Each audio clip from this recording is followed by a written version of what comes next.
Form 7 এটা ERO net থেকে নেওয়া হয়েছে এবং ডিসপোজ করে ফেলে দেয়া হচ্ছে। যা ইআরও নেট থেকে নিচ্ছে, ইআরও কে যেটা ডিসপোজ করার কথা ইআরওর, সেটা তার হাত থেকে সেই ক্ষমতা নিয়ে নেটের থেকে নিয়ে কেন্দ্রের একটা মানে কেন্দ্রীয় কোনো প্রসেস দ্বারাই সেটা ডিসপোজ করা হচ্ছে। তার মানেটা কি হচ্ছে আমরা জিজ্ঞাসা করতে চাই, আগের বারেও জিজ্ঞাসা করেছি যে আমাদের ওই যে লক্ষ্য ধরে দিয়েছে একটা রাজনৈতিক দল যে 2 কোটি আমাদের তাড়িয়ে দিতে হবে, সেই 2 কোটির দিকে লক্ষ্য রেখে এই 58 লক্ষ হলো একবার, তারপরে এই ধরনের ডিসপোজাল করে 1 কোটি 34 লক্ষ না 36 লক্ষ সেটাও হবে, ওসব চলবে না। আমরা তার বিরুদ্ধে আওয়াজ তুলেছি এবং এসব আমরা মেনে নেব না। সুতরাং এই জায়গায় দাঁড়িয়ে তারা সম্পূর্ণত অগণতান্ত্রিক উপায়ে এবং যা ভারতবর্ষের আইন, সেই আইনকে মোটেই কোনো পাত্তা দিচ্ছেন না। সংবিধানের যে কাজগুলিকে করার কথা, সংবিধান সম্মতভাবে যে আইন তৈরি হয়েছে সেই আইনকে মান্যতা দেওয়া, সেটাও তারা করছেন না। এবং ইআরওর যে নির্বাচনী এই প্রক্রিয়াতে তার যে ক্ষমতা, সেই ক্ষমতাটাকে কেড়ে নেওয়া হচ্ছে, এটা চলতে পারে না। ইআরওর ক্ষমতা কেড়ে নেওয়া হচ্ছে। আমরা বলেছি কি করছেন, আপনি বলছেন একটা নোটিফিকেশন করে অর্ডার দিয়ে বলে দিচ্ছেন ডিইও দেখবে, ভেরিফাই করবে, সবকিছু করবে। মানেটা কি? ডিইওর কাজটা কি? ডিইও তো first appellate authority. First appellate authority হচ্ছে DEO under the statute. Representation of people's অ্যাক্টের আন্ডারেও ডিইও, এবং তার আন্ডারে যে রুলস তৈরি হয়েছে ইলেক্টর্স রুলস 1960 সালে, সেই রুলস অনুযায়ীও ডিইও হচ্ছে ফার্স্ট অ্যাপেলেট অথরিটি। তা আপনি যদি তাকেই বলেন যে সেই ভেরিফাই করবে, ইআরওর পাওয়ারটা কেড়ে নিচ্ছেন, তাহলে ফার্স্ট অ্যাপেলেট অথরিটি যদি সেই ভেরিফাই করে বলে দেয়, তাহলে কি আর তার কাছে অ্যাপিল করে কোনো সুরাহা করা যায়? হয়? তাহলে এটা একদম একটা স্তরকে উড়িয়ে দেওয়া হচ্ছে। এই প্রক্রিয়া চলতে পারে না, এটা অবৈধ এবং beyond the powers which have been given, যা দেওয়া হয়েছে সংবিধানের পক্ষ থেকে ইলেকশন কমিশনকে। সুতরাং এটা আমরা মেনে নেব না। তৃতীয় ক্ষেত্রে আমরা যেটা বলেছি বারবার, যে ধরুন আজকে এই যে অনেকদিন 7 দিন সময় দিলেন, তো 7 দিনটা হলো কোথায়? 17 তারিখ থেকে হিয়ারিং করার কথা ছিল, আপনারা তৈরি নন। 23 তারিখ থেকে হিয়ারিং করার কথা ছিল, আপনারা তৈরি নন। 27 থেকে আজকে হিয়ারিং আরম্ভ হচ্ছে, অথচ আজকে হিয়ারিং এর এই যে টাইম দিয়েছেন আর 5 দিন সময়, যারা ধরুন এই স্কুলের কোনো ব্যাপার কি অন্য কোনো রাজ্য থেকে তাকে তার ভেরিফিকেশনের বৈধতা নিয়ে আসতে হবে, তারা 5 দিনের মধ্যে কি করে এই কাজটা করবে? অর্থাৎ আপনি মানে মুখে সময় দিচ্ছেন কিন্তু বাস্তবে কোনো সময় দিচ্ছেন না। এটা আমরা বারবার করে বলে এসেছি চিফ ইলেকটোরাল অফিসারের কাছে। আসল উদ্দেশ্যটা হচ্ছে বাদ দিয়ে দাও, নামটা বাদ দিয়ে দাও। যেখানে আসল গণতন্ত্রের উদ্দেশ্য হচ্ছে ইনক্লুড করা, সেখানে ইন্টেন্সিভের নামে একটা ইনক্লুসিভ যেটা বলা হচ্ছে, সেই ইনক্লুসিভনেসটাকে বাদ দিয়ে দেওয়া হচ্ছে। এটা একেবারেই আইন বহির্ভূত, এটা আমরা বললাম। এবং তাছাড়া ক্যাপ, আগেও আপনাদের বলেছি, এই যে নলেজ, অ্যাটিটিউড অ্যান্ড প্র্যাকটিস, এর নামে একটা সার্ভে করা হচ্ছে। সেই সার্ভে কারা করছে? একটা প্রাইভেট এজেন্সি করছে। এই প্রাইভেট এজেন্সি, আমরা বলে এসেছি যে আমাদের কাছে যা খবর, এর সাথে একটা রাজনৈতিক দলের একটু যোগসাজশ আছে, একটু যোগসাজশ। তাহলে কিসের নলেজ, কার নলেজ সার্ভে হচ্ছে? একটা ভোটারের কাছে গিয়ে তার নলেজ সার্ভে, তার অ্যাটিটিউড, সে কিভাবে কি করে সেটা, তার প্র্যাকটিস, এটা কি, তার মানেটা কি? এটা আমরা পরিষ্কার ভাষায় বলেছি যে এই ধরনের কাজ কিন্তু করা সম্ভব নয়। যেটা আপনারা করছেন সেটা অন্যায় করে করছেন। এবং এই যে হিয়ারিং আমরা এই যে নোটিশ দিয়ে বলছেন যে অত দূরে যেতে হবে, আগের দিনও বলা হয়েছে যে 30-40 কিলোমিটার দূরে, এটা এর মানে কি? সে হেঁটে যাবে? একটা ধরুন বয়স্কা মহিলা, সে যেতে পারবে 30-40 কিলোমিটার? আপনি 2-3টে জেলার কথা, 2-3টি জায়গার কথা বলছেন, ঝাড়গ্রাম বলছেন, কালিম্পং বলছেন, দার্জিলিং বলছেন, কিন্তু বাকি জায়গা বাকি জায়গারও তো ওই অত দূরেই হাঁটতে হয়, তাহলে সেটা হলো না। আজকে এই সমস্ত এই যে বলছেন ফর্ম 6 মানে নতুন ফর্ম 7 ডিসপোজ করে দিয়েছেন, তারপরে যদি নতুন কেউ অবজেকশন দিয়ে মনে হয় যে সে তার নতুন করে আবার ভোটার হবে, সেটা 6 হোক, সেটা 7 হোক, সেটা 8 হোক, কার কাছে জমা দেবে?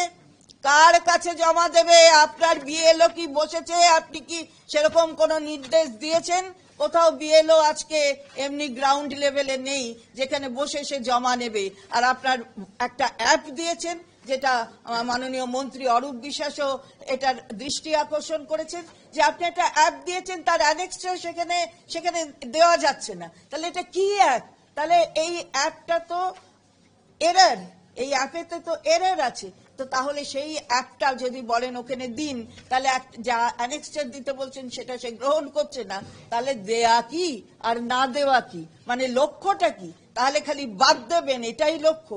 এই কথাই আমাদের সমস্ত মন্ত্রীরা, মলয় ঘটক সাহেব তিনিও বলেছেন, ডক্টর মানস ভুইয়া তিনিও বলেছেন, ডক্টর শশী পাজা তিনিও বলেছেন। আমরা জোর করে এই কথা বলেছি যে এটা করতে ভাবে এই ধরনের কাজ কিন্তু করা যায় না। এবং আমাদের চিফ ইলেকটোরাল অফিসার তিনি আমাদের বলেছেন যে তিনি ইসিআই এর কাছে আমরা পয়েন্ট ওয়াইজ উত্তর চেয়েছি। আমরা জানি, উই আর অ্যাওয়্যার যে সিইও তিনি হচ্ছেন রিপ্রেজেন্টেটিভ এখানে। আমরা যখন ইসিআই এর কথা কিছু বলবো, ইসিআই এর বিরুদ্ধে, কার কাছে বলবো? আমরা সিইও কেই বলবো, যিনি এই বাংলায় এই আমাদের প্রদেশের চিফ ইলেকটোরাল অফিসার। তাহলে তার কাছে আমরা বলেছি পয়েন্ট ওয়াইজ আপনার আমাদের যতগুলো আমরা পয়েন্ট দিচ্ছি, আপনি কিন্তু একটা উত্তর দিচ্ছেন না, তাহলে পয়েন্ট ওয়াইজ উত্তর আমাদের দরকার। তো উনি আমাদের যেটা বলেছেন সেটা আমরা আপনাদের কাছে বলছি, যে উনি ইলেকশন কমিশনের কাছে আমাদের আমরা যে চিঠি আজকে দিয়েছি সেটিও যেমন পাঠাচ্ছেন, আমাদের দাবি যেগুলো সেগুলো তিনি সেখানে পাঠাচ্ছেন।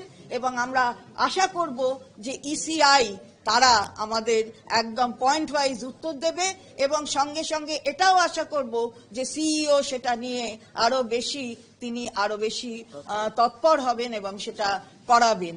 এগুলোই আমরা মূলত আজকে বলে এসেছি।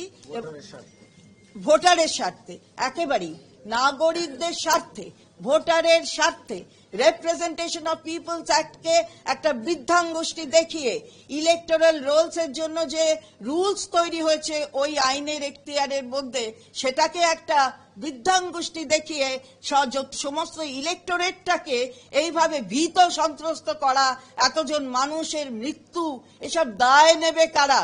মানুষের স্বার্থে আমরা বলছি, কে কার ভোটাধিকার প্রয়োগ করবে, কার পক্ষে, আমার পক্ষে দিতে হবে, তৃণমূল কংগ্রেসের পক্ষে, এটা ব্যাপার নয়। ব্যাপার হচ্ছে তার অধিকার, সে কাকে ভোট দেবে। কিন্তু আমাদের কর্তব্য হচ্ছে তার ভোটাধিকারকে রক্ষা করা। সেই রক্ষা করার লক্ষ্যে আমরা বারবার আসছি, আপনারা দেখছেন সিইও অফিসে আমরা বারবার আসছি, বলছি, কিন্তু আমরা আমাদের লিখিত কোনো পয়েন্ট ওয়াইজ জবাব আমরা এখনো অবধি পাইনি। যেটা আমরা বারবার বলছি যে ভারতীয় গণতন্ত্রে ভারতবর্ষের নাগরিকরা সরকার গঠন করেন, তারা নির্বাচিত করেন। কিন্তু আমরা দেখতে পাচ্ছি যে বারবার কেন্দ্রীয় সরকার তিনি ভোটার ঠিক করে দিচ্ছেন। প্রথম কথা, যে 55 লক্ষ নাম বাদ দেওয়া হলো, তার তালিকা তো যে কোনো মানুষ পেতে পারেন, পাবলিক ডোমেনে আসা উচিত। কেন এই 55 লক্ষ মানুষের নাম পাবলিক ডোমেনে আনা হচ্ছে না? এটাই তো একটা সব থেকে বড় ষড়যন্ত্র, একটা বড় কেলেঙ্কারি। এই 55 লক্ষের নাম ইলেকশন কমিশন তার ওয়েবসাইটে দিক, যে এই কারণেই 55 লক্ষের নাম বাদ গেছে, সেটা দিচ্ছেন না। হিয়ারিং চালু হয়ে গেল, জীবিত মানুষ কয়েক হাজার, তাদের মৃত দেখানো হয়েছে। এমনকি জনপ্রতিনিধি, কাউন্সিলর, তাদের পর্যন্ত মৃত দেখানো হয়েছে। আজকে যে ফর্ম 6 ফিল আপ করবে, বলছে অনলাইনে করুন। আর অনলাইনে যখন করাই হচ্ছে, সেটা দেখছে পুরনো একটা অ্যাপ যেখানে অ্যানেক্সচার ফোন নেই। এদিকে বলছে অ্যানেক্সচার 4 দিতে হবে, কিন্তু অ্যানেক্সচার ফোন নেই। আজকে বলার পর ওনাদের টনক নড়লো, এরকম অবস্থা, ঠিক আছে আমরা এবার তাহলে দেখছি। তাহলে আমরা বলবো আর আপনি করবেন, তার মানে তো একটা উদ্দেশ্য সঠিক। যে টার্গেট কেন্দ্রীয় সরকার এবং বকলমে যে বিজেপির যে অফিস, নির্বাচন অফিস তো নয়, এটা নির্বাচনী কার্যালয় নয়, এটা ইলেকশন অফিস নয়, এটা হচ্ছে পুরোপুরি বিজেপির অফিস। যেটা বিজেপি ঠিক করে দিচ্ছে যে টার্গেট, সেটাই ফুলফিল করার চেষ্টা করছেন এই নির্বাচন কমিশন। এখানে এলে উনি বলছেন আমি কি করব, আমাকে ওখানে পাঠাতে হবে। তাহলে আপনি বসে আছেন কেন? তাহলে ইলেকশন কমিশনের দিল্লি থেকে লোক এখানে বসান, যে প্রত্যেকটা পয়েন্টের উত্তর দিতে পারবে। একটা করে চিঠি দেবো, পয়েন্ট ওয়াইজ জানতে চাইবো, তার কোনো উত্তর পাবো না। আজকে আমরা পরিষ্কার বলেছি, যা জানতে চাইছি পরিষ্কার দিন। পাবলিক ডোমেনের ব্যাপার তো, আমাদের চিঠি পাবলিক ডোমেনে দিন, আর আপনার উত্তরও পাবলিক ডোমেনে দিন। পাবলিক জানুক আমরা বাংলার মানুষের জন্য লড়াই করছি। একটা বৈধ ভোটারের নাম আমরা কাটতে দেবো না। Just minute. ভারতবর্ষের সংবিধানকে কেউ বৃদ্ধাঙ্গুষ্ঠ দেখাতে পারে?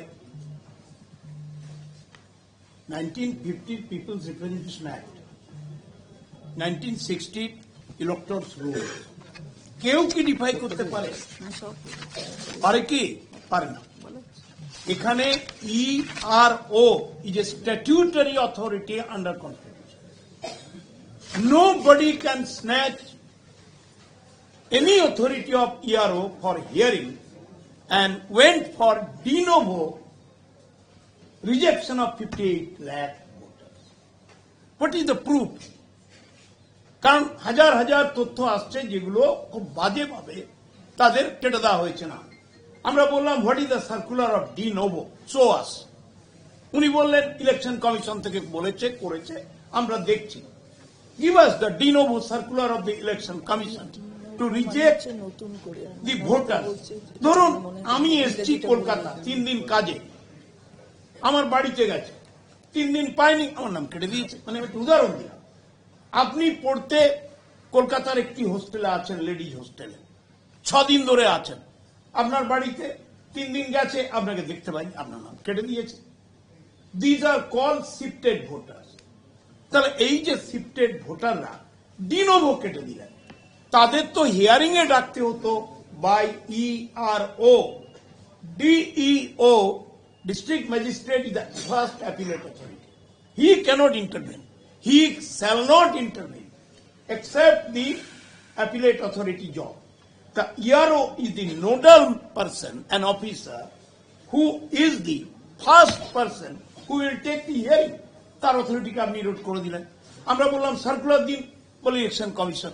What is going on? এটা কি একটা বাংলার ক্ষেত্রেই হবে, পশ্চিম বাংলার ক্ষেত্রেই হবে? এখানে তৃণমূল কংগ্রেসের সরকার এবং মুখ্যমন্ত্রী মমতা ব্যানার্জি আছেন বলেই কি এই ধরনের সব অপকীর্তি হয়? In the name of election commission it shall not go. আমরা বলেছি পয়েন্ট টু পয়েন্ট আপনি দিন। আমি নিজে 41টা ইলেকশন দেখেছি, 41 election, and I conducted 41 elections. What is going on? This is absolutely illegality and pushing effect with politicalization effect on the constitutional authorities. Absolutely evade করছে constitution. This is dangerous. বলছি আজকে hearing এ দেখা যাচ্ছে অনেক বৃদ্ধ মানুষ, তাদেরকে ডাকা হচ্ছে, তাদের 2002-তে নাম ছিল, কেন ডাকা হচ্ছে তারা কিন্তু সেটা ওয়াকিবহাল নয়। কি বলবেন? আমরা তো বারবার এই কথাই বলছি যে কিছু কোন রকমের কিছু ব্যবস্থা না নিয়ে কাদের কি করবেন, ডাকবেন, কেন বা ডাকা হচ্ছে, তাদের নাম রয়েছে তারপরে কেন ডাকা হচ্ছে, এটা একটা যে উদ্দেশ্য প্রণোদিত ভাবে এদেরকে হ্যারাস করা এবং তার মাধ্যমে একটা ভীতি তৈরি করা সবার মধ্যে, এইটা তো কারণ। বাংলা হলেই এই ভীতি তৈরি করতে হবে। অন্যান্য জায়গায়ও এই ইলেকশন হবে, অথবা তারাও এই SIR এর মধ্যে এই যেগুলো প্রদেশ আছে সেগুলো ইনক্লুডেড আছে, কিন্তু অন্য জায়গায় এই ধরনের কাজ হচ্ছে না। বাংলাকে ধরো আর বাংলাকে মারো, এটা যদি হয় তাহলে বাংলা জানে যে তোমাদের কি করতে হবে। এটা একটা পরিষ্কার প্রথম দিন থেকে আমাদের দল, আমাদের নেত্রী মমতা বন্দ্যোপাধ্যায়, আমাদের সেনাপতি অভিষেক বন্দ্যোপাধ্যায় বারবার যেটা বলেছি, এটা হচ্ছে একটা বিজেপির ষড়যন্ত্র, একটা চক্রান্ত। তারা ইচ্ছাকৃতভাবে একটা টার্গেট বেঁধে দিয়েছে এবং তাদের পুতুল হিসেবে ইলেকশন কমিশন এই কাজগুলো করছে। আমি মনে করি যে ইলেকশন কমিশন কোনো ইলেকশন কমিশনই নয়, এটা হচ্ছে বিজেপির বি টিম। যা বিজেপি বলছে সেই টার্গেট ফুলফিল করার স্বার্থেই তারা মানুষের প্রকৃত নাগরিক, বৈধ নাগরিক তাদের ভোটাধিকার কেড়ে নেওয়ার চেষ্টা কমিশনের করছে। তরফে বলা হয়েছিল যে 85 বছরের ঊর্ধ্বে যাদের বাড়ি গিয়ে হিয়ারিং হবে, কিন্তু আজকে দেখা গেল সম্পূর্ণ অন্য চিত্র। হাঁটতে পারছে না এমন বয়স্ক মানুষজন, অসুস্থ যারা অসুস্থ তারা ভাবুন, যারা বেড রিটেন তাদের কি অবস্থা হবে? এটাই আমরা বলেছি, আগের দিনেও এসে বলেছি যে সিনিয়র সিটিজেন অব্দি বলুন যে তাদের এটা আর বাড়ি কিচ্ছু যাবে, নয়। আর 85-রও বাড়ি যাচ্ছে না। টু ফুলফিল দি টার্গেট। এমনকি সাংসদ কাকলি ঘোষের মাধ্যমে আজকে এভাবে এদের এটা আমরা বারবারই বলছি, টু ফুলফিল দি টার্গেট। যে টার্গেট বিজেপি থেকে বলে দেওয়া হয়েছে, যেন তেন প্রকারেণ কোনো আইন নেই, সংবিধান নেই, পিপলস অ্যাক্ট নেই, কোনো কিছু নেই, নাম বাদ দিতে হবে, তার চক্রান্ত ইলেকশন কমিশন বিজেপির বি টিম হিসেবে করছেন। এই কথা প্রথম দিন থেকে বলেছি, আজও বলছি। সাংসদের পরিবারের নাম বাদ গেল, যারা দীর্ঘদিন ধরে ভোট দিয়ে আসছিলেন, এটা নিয়ে আপনারা আর তার থেকেও তো বড় সাংসদের বাড়ির লোক, আপনাকে তো বলছি মানুষ জনপ্রতিনিধি, কাউন্সিলরদের নাম মৃত হিসেবে দেখানো দেখা হয়েছে, হয়েছে, তাই? Running councillor. বলছি সাংসদের মার ক্ষেত্রে কমিশনের বক্তব্য যে ফর্ম অসম্পূর্ণ ছিল, মানে 2002 এর সঙ্গে লিঙ্ক ছিল না, এমনটা বলছে কমিশন।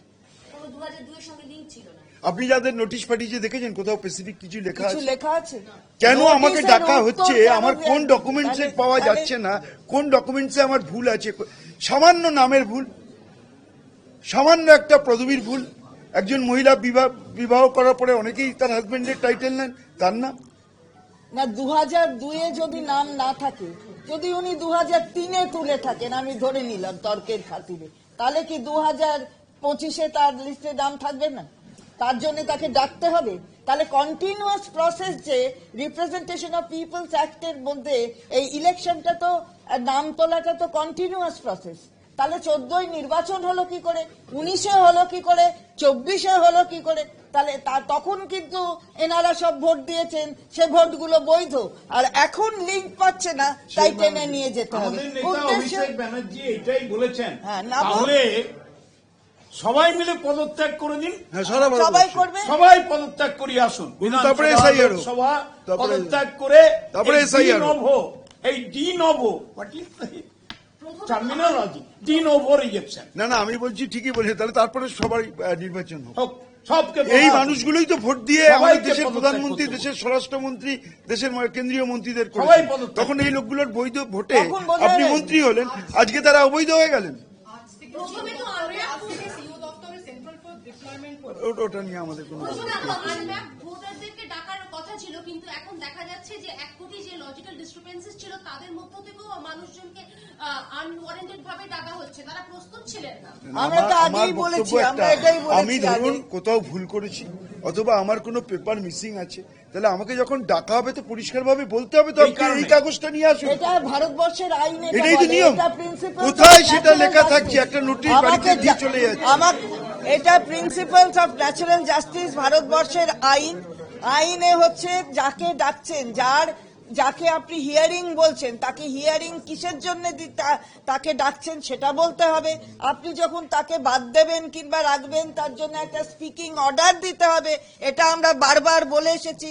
এই যে একটা লক্ষ্য, যে ওই যে বলে দিয়েছে 1.5 কোটি না 2 কোটি বাদ দিতে হবে, এই লক্ষ্যে যেটা প্রশ্ন এক্ষুনি করলেন আপনারা, যে যাদের লজিক্যাল ডিসক্রিপেন্সির মধ্যে যারা রয়েছে তাদেরকেও আপনারা ডাকছেন, ডেকে হিয়ারিং করাচ্ছেন, এটা কি হবে? এটার কি? কমিশন জানাচ্ছে যে সিএ সার্টিফিকেট থাকলে ফর্ম 6 দিতে পারবে নতুন ভোটার, তাহলে মতুয়াদের ক্ষেত্রে তো অনেকেরই সার্টিফিকেট নেই। এটা এখনো আমরা কোনো অর্ডার পাইনি। আচ্ছা, বলছি চিফ ইলেকশন কমিশনার মানে জ্ঞানেশ কুমার আজকে ভুবনেশ্বরে গেছেন, সেখানে কিন্তু বিএলওদের সঙ্গে মিটিং করবেন। বাংলার ক্ষেত্রে কিন্তু সেটা দেখা যায়। দেখুন, সেটা তো সেটাও- তাদের ব্যাপার, কারণ উনি যদি জানেন যে এখানে যারা রয়েছেন তাদের দিয়েই বিজেপির লক্ষ্যমাত্রা পূরণ হবে, তার জন্য তিনি আসছেন না। তিনি যদি ভাবতেন যে ভারতবর্ষের বাংলার যারা প্রকৃত নাগরিক তাদের ভোটাধিকার রক্ষার জন্য যদি ইলেকশন কমিশনের যেটা মূল কাজ, সেই কাজটাই যদি তার লক্ষ্য থাকতো, তাহলে তিনি আসতেন, কথা বলতেন, রাজনৈতিক দলগুলোর সঙ্গে কথা বলতেন। তিনি করছেন না। তাকে যে টার্গেট দেওয়া হয়েছে, তিনি সেই টার্গেট, বিজেপি থেকে চিফ ইলেকশন কমিশনকে যে টার্গেট দেওয়া হয়েছে, তিনি সেই টার্গেট ফুলফিল করার জন্যই কাজ করছেন। উড়িষ্যায় গেছেন, একটু গল্প মানে বিজেপিরই তো বি টিম, বিজেপির সঙ্গে একটু গল্প করতে যাচ্ছেন উড়িষ্যায়। Thank you. আমরা আর-